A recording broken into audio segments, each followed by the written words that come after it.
Make sure you go check out Eddie Mac Tattoos at Black Ink, Milwaukee, 1117 East Brady Street, Milwaukee, Wisconsin, 53202.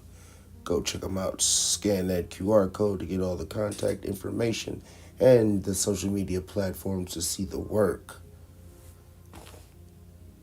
And Black Ink Milwaukee Tattoos does not share the same views and opinions as Street Nerds Podcast. They are their own separate entity. And make sure you go check out that Transferring Spirits with Orlando Brown, Hood Spiracies, Solve Coagula with Street Nerds Podcast with your host, Eddie Mack.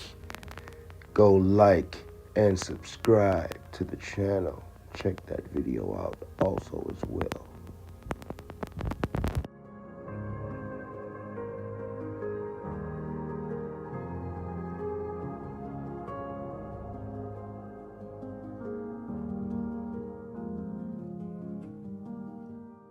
What's going on, y'all? Shout out to Witness Media Incorporated. Let us make you a witness. This is the Street Nerds Podcast, and this is your host, Eddie Mack. Y'all make sure y'all go stomp all over that like button. I mean, stomp it the out. Go crazy on it. It's free and it takes 1 second. Also, hit that subscribe button and that notification bell so you get all our content when we drop it and help the channel grow. Welcome to the show. Okay, so this Terrence Howard interview on the Joe Rogan podcast where he discusses his self-proclaimed discoveries in physics draws a very interesting comparison to the 2002 Showtime series The Man Who Fell to Earth. Now in this interview, Howard delves deep into the theories about physics, specifically focusing on concepts like teleology, which involves his ideas on universal symmetry and unique perspectives on the fundamental nature of reality. Howard's theories are largely in line with the earlier works of a Walter Russell. With skepticism from the scientific community, who to me are just merely a part of the NPC matrix that overrules and stagnates legitimate physics. They are trying to belittle his work and stop the knowing that everything has a connection and everything is a part of one story. The Man Who Fell to Earth centers around an alien who arrives on Earth naked with advanced knowledge from a planet called Antea. Trying to understand and navigate through the human society while sharing his extraterrestrial insight, the protagonist struggled to communicate the advanced knowledge, and the reaction of the humans around him echoes Howard's experience as he presents his controversial theories to an eye-raising public.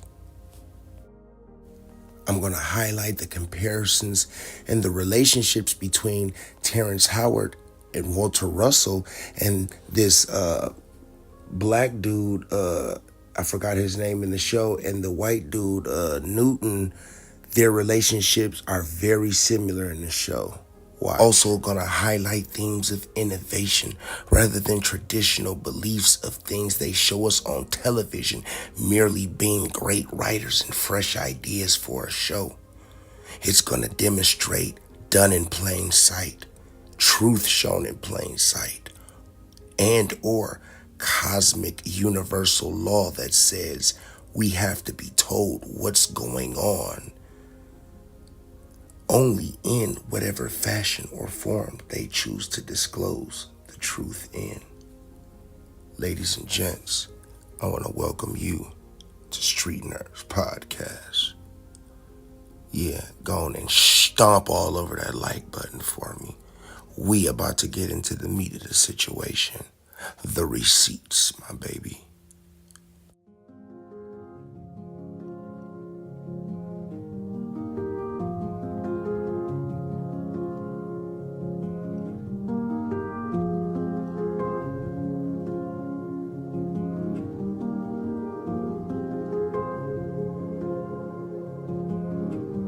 Insight on what truth is and what's really going on. Well, let me introduce reintroduce Terrence Howard as the man who fell to earth. I didn't come into this world the way everybody else does, I don't think. I used to think that everybody had the similar experience, but like if I asked you what was your first memory in life, what would it be? I don't think I know. My first memory was almost like when you're dreaming and you're falling and you hit the bottom and you wake up. Mm-hmm. That was my first memory, but I didn't wake up here. I was inside my mother's womb.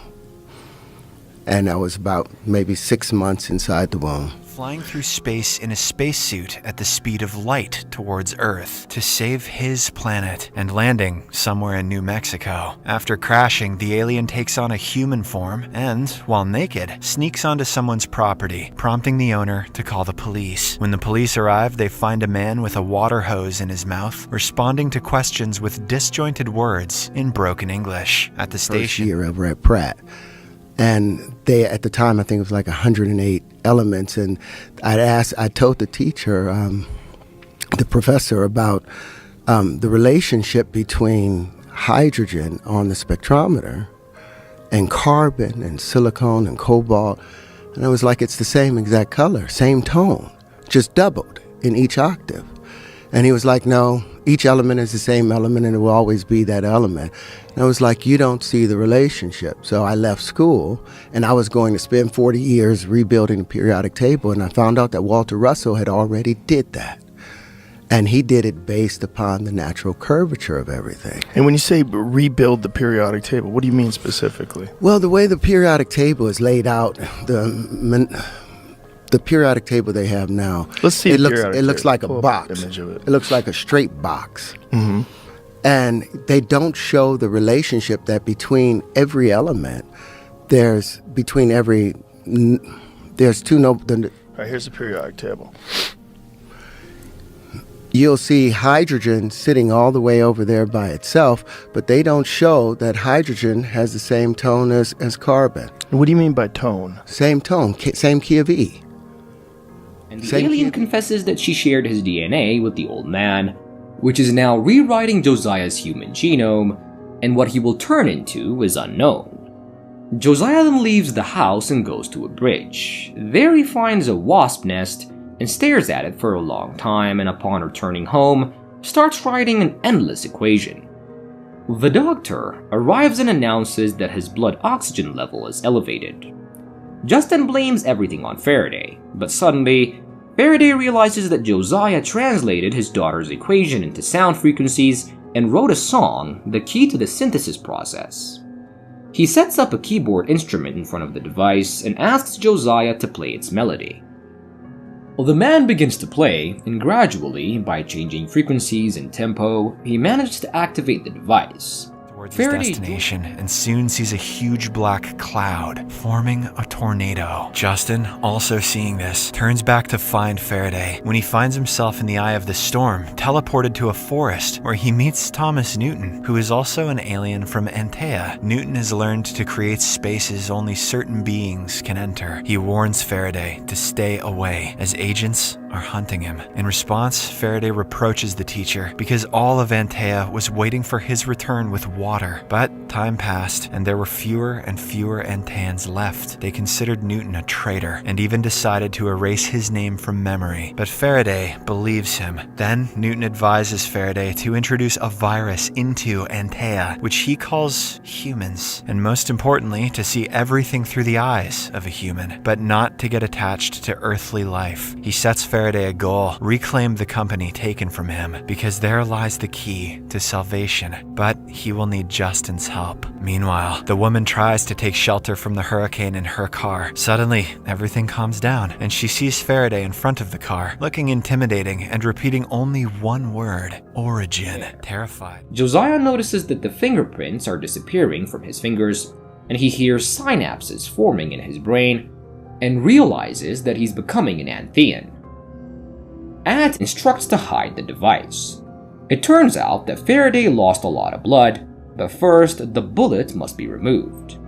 When Mary cuts the skin, strange tentacles jump out of the alien's body, frightening the sisters. But Mary assures them that he is an angel. However, they will come together. The beginning of the second cycle was half a diameter of 7,000 years, in which you have what you call the angelic beings, be they agreeable Sarafat or disagreeable Garubat. They, the race of Natas, were cast down to the fourth plane, the mental plane, and made to dwell on the second plane, the plane of force, before their physical form. El Elo, the source, gave them ruling comfort until the end of the second cycle, or the 14,000 year after their creation. At the beginning of the third cycle, which took 7,000 years, you have the disagreeable Way, Garubat, and the agreeable Yah, Sarafat, both of which are called the Yahwehans or Jehovahans, and you also have the process of the Adamites, of the 14 generations before the completion of the Adama project in the laboratory in Sidonia, called Shimti, the Lamahou Mars project, or the Agrees. In the monastery, Mary sets up women on lookout posts, and Josiah announces that he's ready to give his blood to Fareday, convincing the sisters that he's a Nephilim, a half-angel, half-human. These creatures are not aliens, Mr. Ike. These creatures are sexually compatible with our women. And what does that tell you? It tells you that they came from here. They are part of us.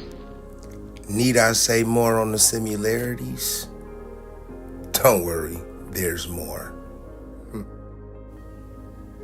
I mean, literally, when you get into the meat of the situation, which we love to do here on Street Nerds Podcast, and because I'm giving it to y'all this exclusively, because I'm the first one to break this story, I'm gonna need y'all to stomp all over that like button and please subscribe and help build this channel, because we about to go even harder.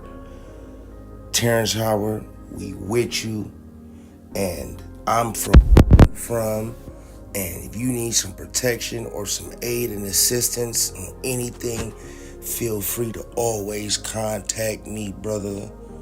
I got your back.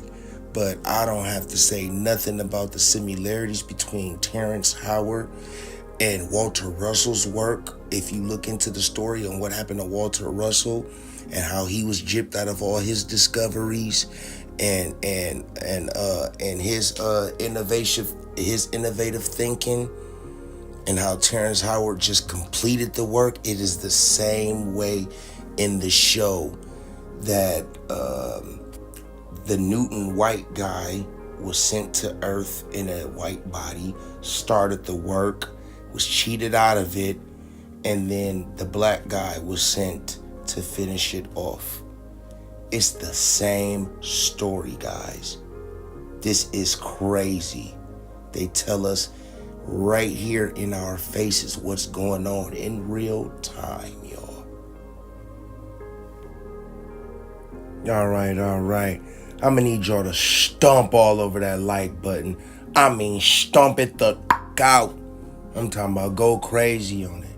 It's free and it only take a couple seconds. Make sure you hit that subscribe button and that notification bell so that you get all our content that we drop. At least trying to drop a couple of videos a week starting out. It's a new channel. Help us build and grow and become part of the family here at Street Nerds. I want to give a shout out to Witness Media Incorporated. Let us make you a witness. And I want to also say that this is part 1 of the breakdown, because it's more to come. Oh, it's a whole grand conspiracy. Like it gets deeper and deeper. And it also ties into a lot of other black innovative thinkers like Dr. Delbert Blaine, Dr. Malachi Z. York, how they've been telling us the same things that they're showing us now in the videos, in the TV shows, the movies, about our history and what really happened. These men were trying to tell us years ago. And unfortunately, they were stopped by the powers that be. But we're just going to keep on coming. And we're going to keep on flowing.